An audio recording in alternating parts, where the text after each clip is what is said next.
mag-unfollow. Yun ang topic natin ngayon. So, may nagtanong sa akin, pwede daw po bang mag-unfollow? Yes, pwede po tayong mag-unfollow. Wala pong problema yan. Ang magiging problema mo lang ay ang pagsunod-sunod na pag-unfollow. Lalo na yung sa mahilig dyang mag-follow to follow back. Mali po yun, guys. Bawal po yun kay Meta. Pag po tayo is nag-follow, hayaan nyo lang siya dyan. Kasi engagement po yun. Pag po in-follow nyo na sunod-sunod, mapapalo tayo dyan ni Meta. Dahil meron po tayong mga violation dyan. May mga restriction tayo dyan. So, una, account restriction, babalaan lang tayo ni Meta. Ayan, medyo konting palo lang yan. Dalawa, magkakaroon tayo ng account suspension, kung saan magkakaroon na tayo ng record kay Meta.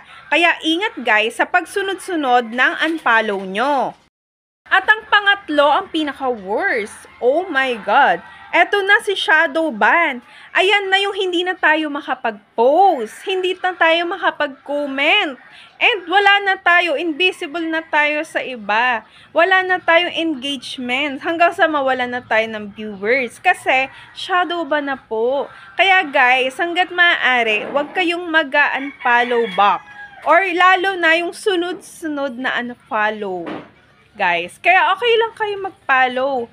Pero, tandaan nyo, ililimit nyo para hindi kayo mag-unfollow ng sunod-sunod. So, ayun lang guys ang topic natin ngayon. And thank you. Don't forget to follow and share.